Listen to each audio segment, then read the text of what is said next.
La corrosión es un deterioro que se encuentra permanentemente en nuestro diario vivir. La podemos encontrar en nuestros hogares, trabajos e incluso en la vía pública. Es normal que en nuestros hogares encontremos más de una herramienta o la misma reja de nuestra casa que, si no ha sido tratada convenientemente con algún método para preservarla, sufre signos evidentes de corrosión, con las consecuencias no solo estéticas a la vista, sino con el deterioro e incluso la destrucción de la misma. A causa del daño que se puede producir por la presencia de la corrosión, diversos centros, tanto universidades, asociaciones industriales, industrias y centros de investigación científica, estudian este proceso para poder conocer sus mecanismos y encontrar soluciones y métodos que prevengan este problema. Para conocer más sobre la corrosión y los métodos de prevención de la misma, lo primero que debemos saber es qué significa la corrosión.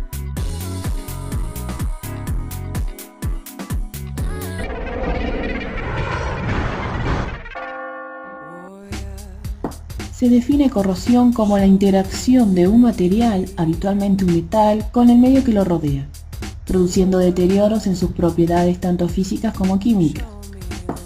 Las características fundamentales de este fenómeno es que solo ocurren en presencia de un electrolito, ocasionando regiones plenamente identificadas, llamadas anódicas y catódicas.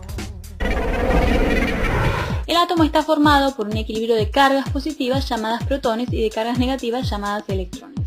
Los materiales tienden a perder los electrones formando un ion positivo, el cual se separa del metal perdiendo masa.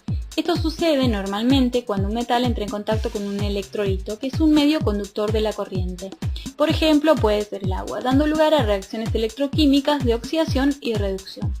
Decimos entonces que se ha comenzado un proceso de corrosión en medio húmedo con una circulación simultánea de corriente eléctrica, normalmente denominada pila galvánica. Por lo tanto, la corrosión es un proceso de destrucción o deterioro electroquímico de un metal por acción y reacción de este con el medio que lo rodea.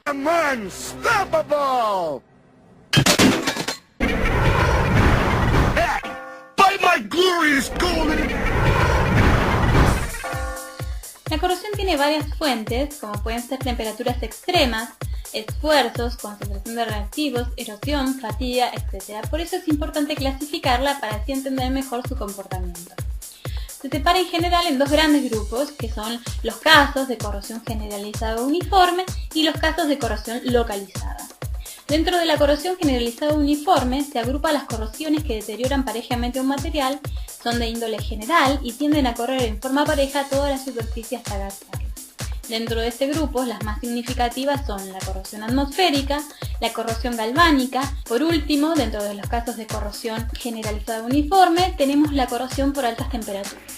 Las altas temperaturas afectan las protecciones del material, haciendo a este más vulnerable a los agentes corrosivos presentes en su medio. El otro gran grupo de casos en el que podemos clasificar a la corrosión corresponde a la corrosión localizada. Este tipo de corrosión define corrosiones que deterioran materiales en zonas particulares por el efecto de algún agente oxidante. Dentro de este grupo podemos encontrar a la corrosión por picaduras. El picado es una forma de corrosión localizada que promueve una rápida pérdida del espesor en estas zonas comparada con el resto de la superficie metálica. Otro tipo de corrosión localizada es la corrosión intergranular. Esta corrosión proviene de ciertos componentes o impurezas que contiene el metal. También dentro de los casos de corrosión localizada podemos encontrar a la corrosión bajo tensión o esfuerzo. También dentro del caso de corrosión localizada encontramos a la corrosión microbiológica. Algunos microorganismos son capaces de producir corrosión en las superficies metálicas sumergidas.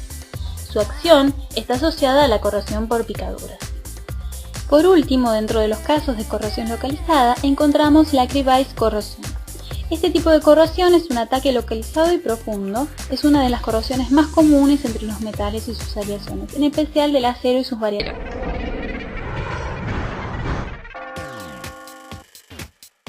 El ingeniero que trabaja en problemas de corrosión necesita saber y tener un conocimiento básico para reconocer la corrosión, cómo se produce, cómo impedir su severidad, qué herramientas son necesarias, técnicas de inspección, variables de diseño que afectan a la corrosión, selección de materiales y aplicar la información del problema corrosivo, así como saber dónde obtener ayuda.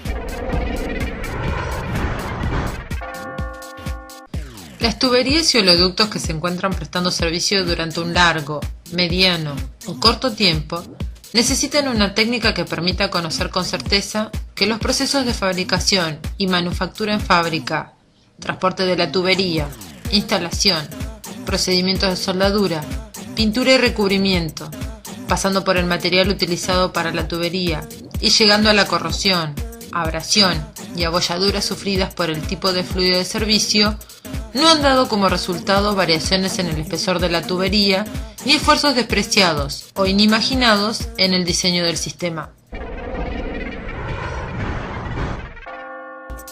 El método más efectivo que muestra y predice cambios futuros en el estado físico a lo largo de toda la tubería y factores que pueden conllevar a una falla o rotura súbita de la línea es la inspección técnica de ductos, para la cual se recurre al conocido chancho, que se utiliza desde una simple limpieza hasta una inspección completa, la que incluye inspección geométrica e inspección magnética, y cuyos resultados nos darán una visión completa y total de cualquier ducto.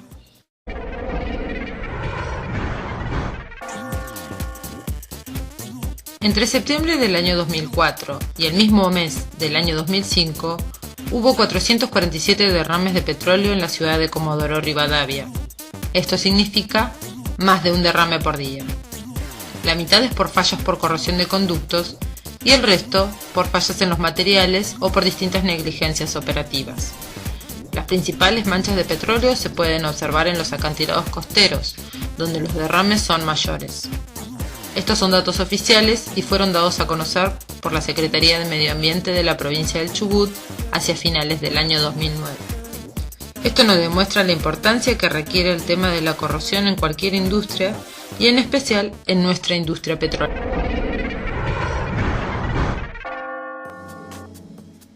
Las fuerzas de la naturaleza actúan constantemente y sin cesar. Esto se evidencia aún más en el ambiente marino, donde la corrosión, el oleaje, organismos marinos y otras fuerzas actúan perpetuamente. El impacto del deterioro puede ir desde un daño meramente estético hasta afectar el servicio de la estructura, incluyendo pérdida de la sección y reducción de la capacidad de carga. Si los daños son severos, pueden resultar en el abandono de la estructura. El problema radica en controlar este efecto destructivo con la mayor economía posible, en la forma técnica adecuada y optimizando los recursos existentes. Son 5 los principales métodos para esto. 1. Modificación del ambiente. Esto implica eliminar los elementos corrosivos. En la naturaleza existen 3 gases agresivos por excelencia: el oxígeno, el dióxido de carbono y el sulfídrico, siendo el oxígeno el más agresivo de ellos. Este último, presente en la atmósfera, es el responsable en conjunto con el agua de la corrosión atmosférica de los metales. Todo gas agresivo puede eliminarse del medio con el uso de secuestrantes, los cuales acomplejan al agente agresivo y lo transforman en una sustancia inocua desde el punto de vista corrosivo, como lo es para el oxígeno y el sulfídrico. También podemos utilizar inhibidores químicos, los cuales evitan que la fase agresiva entre en contacto con la metalurgia, como es el caso del dióxido de carbono.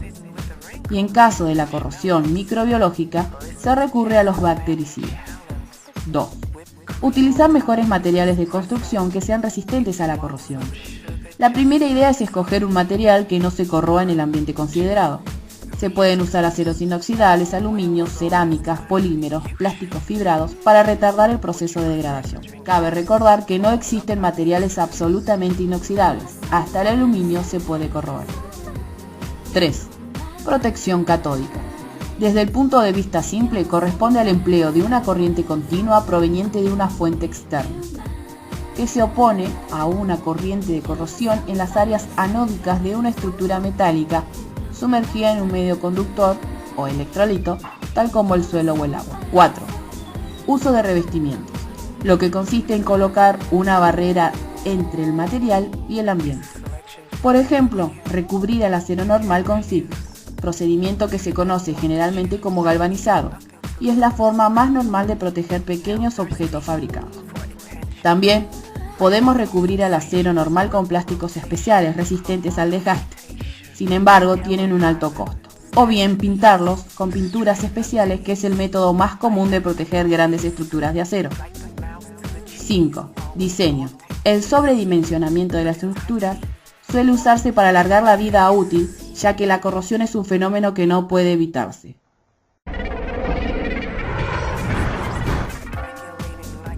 La corrosión no es más que un proceso que pone en evidencia la dificultad de mantener establemente un metal y o aleación en su estado de refinación al estar en contacto con agentes que puedan corrosionar el mismo.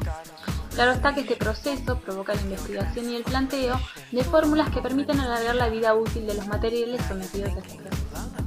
Hay que entender entonces que el efecto que produce la corrosión es de suma importancia para el ámbito de la ingeniería, puesto que está directamente relacionado con la estabilidad de la obra. Por ende, el saber identificarla es de suma importancia.